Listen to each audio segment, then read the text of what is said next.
서울에 월세가 3,500만원 집이 있습니다. 지난해 성동구에 위치한 아크로 서울 포레스트 전용 200제곱미터는 보증금 3,500만원, 월세 3,500만원의 임대차 계약을 맺었습니다. 용산구 이촌동 레미안 첼리투스 전용 124제곱미터는 보증금 1억원에 월세 1,100만원으로 임대차 계약이 갱신됐습니다. 월 3,500만원, 월 1,100만원 임대료 상당히 놀라운 숫자인데요. 일부 고급주택만의 이야기가 아닙니다. 1,000만원 이상 초고가 월세뿐만 아니라 이제는 일반 아파트에서도 월세 500만원을 찾기 쉽습니다. 대한민국 주택시장에서 최근 가장 급격한 변화, 바로 전세의 종말 그리고 월세의 부상입니다. 몇 년 전만 해도 전세가 사라진다라는 말이 많았으나 과연 사라질까 이런 의문이 있었는데요. 그런데 이젠 현실이 됐습니다. 오늘은 전세 종말 이후 글로벌 기업까지 뛰어든 월세 뉴노멀 시대를 알아보겠습니다. 서울 아파트 전세 거래 비중은 2020년엔 60% 가까이였는데 2024년에는 50%를 밑돌았습니다. 어떻게 보면 여전히 절반이 전세 아니냐 할 수 있는데 비중이 점점 떨어지고 있다는 점을 주목해야 합니다. 부동산 전문가들도 월세는 더 이상 어쩔 수 없는 대안이 아니라고 전망합니다. 특히 고소득자들 사이에선 전세보다 월세를 선호하는 흐름이 뚜렷합니다. 과거 내 집 마련에 디딤돌 역할을 했던 전셋집이 리스크가 되는 경우가 많기 때문입니다. 깡통 전세와 역전세, 보증사고가 대표적입니다. 그리고 수십억 원 전세금이 묶여있다면 투자금으로 활용하기도 어렵습니다. 게다가 전세대출은 줄었고 보증금 낼 만큼의 현금도 묶이는 시대죠. 반면 월세는 수억 원 전세 보증금이 묶이지 않고요. 그러니 위험 부담이 적습니다. 그리고 자금 회전도 빨라 고소득자들이 합리적 소비로 받아들이기 시작했습니다. 그래서 월 400만원, 500만원, 1000만원대의 하이엔드 월세 거래가 강남, 서초구 등에서 심심지 않게 포착됩니다. 지난해 서울에서 500만원 넘는 가격의 월세 거래를 체결한 건수는 총 1395건으로 집계됐습니다. 이 중 임대료가 월 1000만원 이상, 초고가인 경우는 161건입니다. 월 500만원 이상 고액 월세 거래가 가장 많은 지역은 455건인 서초구로 확인됐습니다.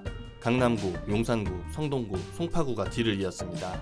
고가 월세 거래는 강남 3구뿐만 아니라 다른 지역으로 확산하고 있습니다. 지금은 마포구, 용산구, 성동구, 마용성 아파트도 월 300에서 400만원 시대가 됐습니다. 웬만한 소형 오피스텔 원룸도 100만원입니다. 2021년 말 기준금리 인상과 주택 가격 하락이 맞물리며 전세 임대보증금 반환 사고가 빈발하자 전세가 사라지고 월세화가 가파르게 진행됐습니다. 2022년을 기준으로 월세 계약 비중이 전세 계약을 앞질렀습니다. 전 세계적으로 유일하다고 불리는 한국의 전세 시장은 구조적으로 쉽게 소멸되긴 어렵습니다. 한국경제연구원에 따르면 2022년 말 기준 대한민국 전체 전세 보증금 규모는 약 1,058조 원을 넘는 것으로 추산합니다. 집주인 입장에서 전세 보증금은 돌려줘야 할 빚입니다. 목돈을 보유하고 있어 전세 보증금을 쉽게 내놓고 월세로 돌릴 여력이 있는 집주인은 많지가 않습니다. 그렇기에 1,000조 원이 넘는 거대한 규모의 전세 시장이 단기간에 사라지긴 어렵지만 점차 축소하고 있는 건 사실입니다. 국내에서 대중적인 전세가 점차 모습을 감추면서 월세를 기반으로 한 임대주택 시장이 더욱 활성화할 것으로 보입니다. 한국 월세 시장이 커지자 진짜 큰 손들도 움직였습니다. 일찌감치 해외 투자자들은 국내 기업형 임대주택 투자에 본격적으로 나섰습니다. 월세가 시장의 중심이 되자 그 집을 소유한 주체도 달라지기 시작한 건데요. 개인 임대인 대신 글로벌 자본이 그 자리를 채우고 있는 겁니다. 직접 매입하거나 국내 시행사와 공동 투자로 보유해 임대를 하는 방식입니다. 이들은 단기 차익보다 장기 임대 수익 플러스 자산 가치 상승을 겨냥합니다. 즉 대한민국의 주택을 임대형 금융상품으로 보고 있는 겁니다. 미국의 모건 스탠리, 캐나다 연금투자위원회 등 이름만 들어도 압도적인 글로벌 자산운용사들이 한국의 집을 사들이고 있습니다. 세계 3대 투자은행인 모건 스탠리는 그래비티 자산운용과 함께 임대주택 사업에 투자하고 있습니다.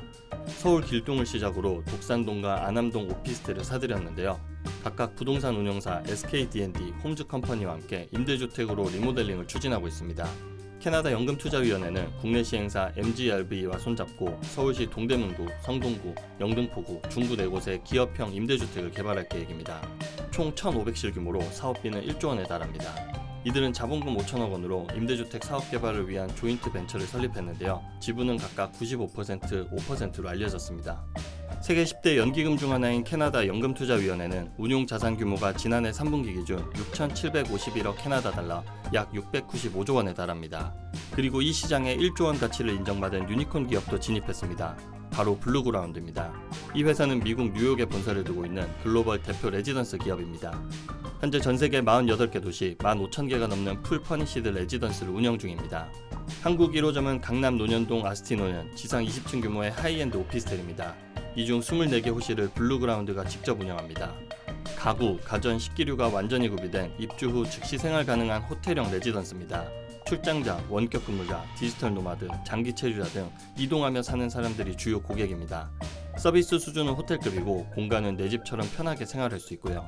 벌써부터 미국, 캐나다 외국인들은 물론 국내 대기업 법인 문의도 잇따르고 있습니다. 국내에도 33M2와 리브 애니웨어 등 단기 임대 플랫폼이 속속 등장하고 있습니다. 단순한 임대 사업이 아닌 주거의 플랫폼화로 가속화하고 있습니다. 이제는 한국은 렌트코리아가 됐습니다. 전세가 사라지고 월세가 기본이 됐고 그 월세 시장은 브랜드 기업, 글로벌 자산운용사, 유니콘 플랫폼이 장악해갑니다.